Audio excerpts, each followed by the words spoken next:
There are plenty of stories about having hot teachers in your class. Some students wish they had made a move. Others wish to spit that game at the teacher when it was just one-on-one. Then there are those rare occasions where the teacher sleeps with the student, gets caught, and the teacher loses her job and gets registered as a sex offender. My friend Doug and I had a hot Puerto Rican teacher named Miss Sanchez in our 10th grade class. She had a little accent, always wore dresses, especially in spring. Every guy in our class, who am I kidding? The whole school wanted her. Doug's house was a block away from Miss Sanchez's. He would always tell me that she doesn't really have her blinds stop people from looking inside of her room. We both agreed to head over to her house sometime later that night. After school, we headed to Doug's house and quickly finished our homework and waited till it got dark enough outside. As we were heading out, Doug brought his handheld camera so that we can watch what we recorded later. We left Doug's house and headed to Miss Sanchez's house as fast as we can. We hopped over her fence and tried to be as quiet as possible. We walked over to one of her windows and watched her enter her bedroom with just a towel on. It seemed she took a long shower, while we were waiting for the sun to go down. As we watched and recorded her drying herself off, we were in awe of her body. If there was an old man who saw it, he would have died happy. As we were recording Miss Sanchez, I heard something rustling in the bushes behind us. While Doug continued to get more footage, I went to go and check it out. I was checking the bushes when I bumped into something. It wasn't a tree or a fence, but a man wearing a fedora. He was wearing all black and was in the bushes. I noticed that I couldn't make out any features on his face except for his eyes, his large white eyes, which began to look at me intensely. He said in a deep voice, "You need to leave." Overcome with fear, I ran over to Doug, who was still recording Miss Sanchez, and whispered that we had to go. When he argued with me, I pointed at the dark, and we both heard the man whisper, "Get out while I still allow it." We got the hint and hopped over the fence, forgetting the idea of being quiet, and ran back to Doug's house. Doug still has the footage that he shot, but neither of us could watch it. We tried to forget the Watcher, and I headed home to get a good night's sleep. The next day at school, I was grabbing my books from my locker when I found a note. When I read it, my heart dropped into my stomach because it said, "I'm watching you."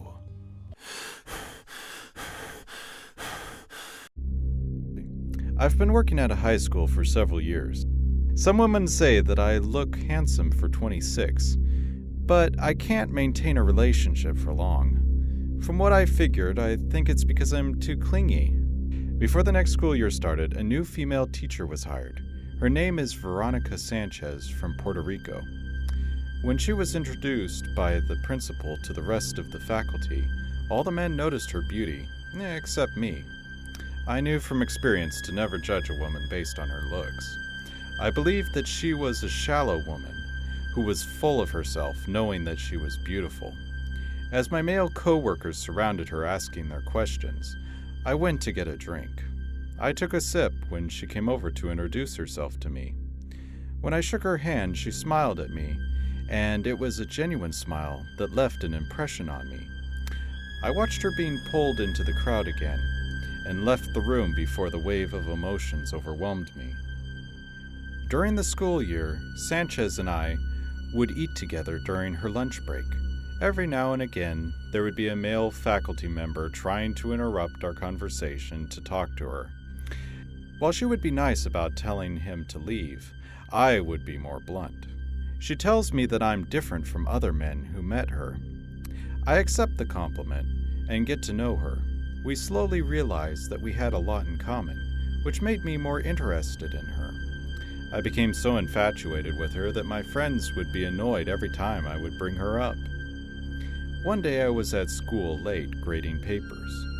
I would usually walk around to make sure that my legs wouldn't fall asleep. When I walked by Miss Sanchez's classroom, I noticed that she left something behind on her desk. A book. I opened the door of her classroom and checked to see if it was reading material for her class, and it wasn't.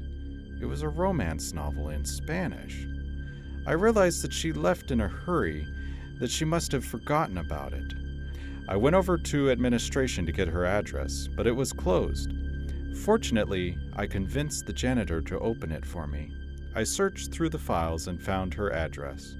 I grabbed all my things and headed over to my car, knowing that my next stop was at Miss Sanchez's house. Eventually, I arrived at her house after missing a few turns and was about to head to her front door when I noticed that the curtains didn't stop me from seeing into her house. I walked around the house, then she walked into her bedroom wearing a towel. As she was drying herself off, I was hypnotized at the sight of her body. I wondered, how can a woman with great beauty and curves can be single for so long? I had to come back to reality and return this book so that I can finish grading papers. I quietly walked over to the front door and rang the doorbell. She answered the door in a robe and was glad I was there.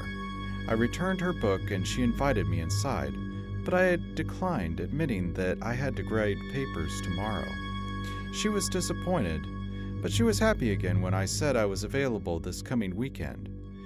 We said our farewells and I headed home, trying to keep my heart from racing. Over several months, I grew closer to Veronica and continued to watch her. I learned that she was lonely one night when I called her to check up on her. She confided in me that her best friend got married and she wasn't invited to the wedding. She didn't always come out from the shower, but sometimes she would be in her pajamas or trying on clothes for tomorrow. No other male co-worker knew about her curtains, and I made sure of it. Watching her brought us closer together. One night, Veronica and I had plans to go to a jazz club, and I headed to her house to pick her up. I usually don't watch her and meet up with her on the same day outside of work. I was walking up to her front door when I heard some rustling and noises in the bushes. When I went over to investigate, I saw two of her students watching and recording her. I became furious that they use our time together for their childish antics.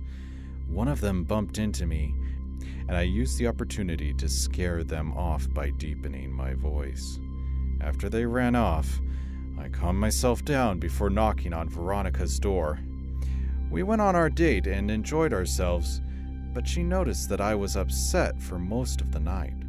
I told her it was nothing. The next day at the school, I put notes on those students' lockers saying that they were being watched. I decided that watching her wasn't enough anymore. I went to the storage room and grabbed some clay. I brought it with me when I went to talk to Veronica.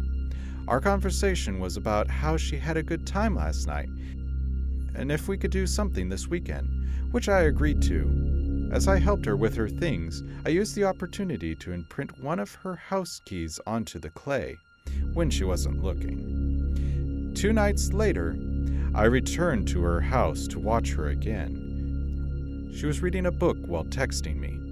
Luckily, my phone was on vibrate, and we had a whole conversation before she decided to go to bed early. I saw after our conversation she was happy and cheerful, which made me happy. After she went to bed, I waited an hour before entering her house. I walked around and explored until I came to her bedroom.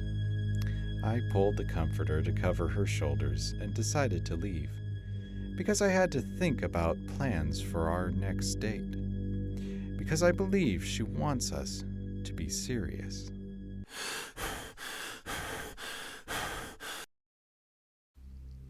The feeling of loneliness can be described as being in a crowd full of people yet feeling like an island. I've been told that I'm beautiful so many times that I lost count. There is an old saying that if one likes a flower, they'll pick it, But if one loves a flower, they'll take care of it.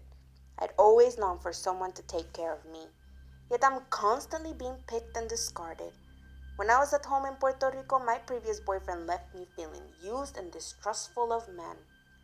When I came to America, I arrived at my new job hoping for a fresh start and made a promise to not have any romantic relationships. When I was introduced to the rest of the faculty, I felt the usual attention, men unable to hide their desire of me, but I tried my best to ignore it and be friendly. However, I noticed something that I haven't experienced before. A man by himself getting some juice.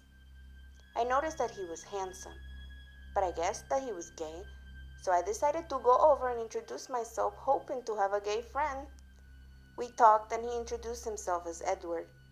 I feel like we had a connection because I couldn't take my eyes off him, even as I was being dragged back into the male crowd. I do my job teaching high school students, and I could tell that the male students are objectifying and undressing me with their eyes.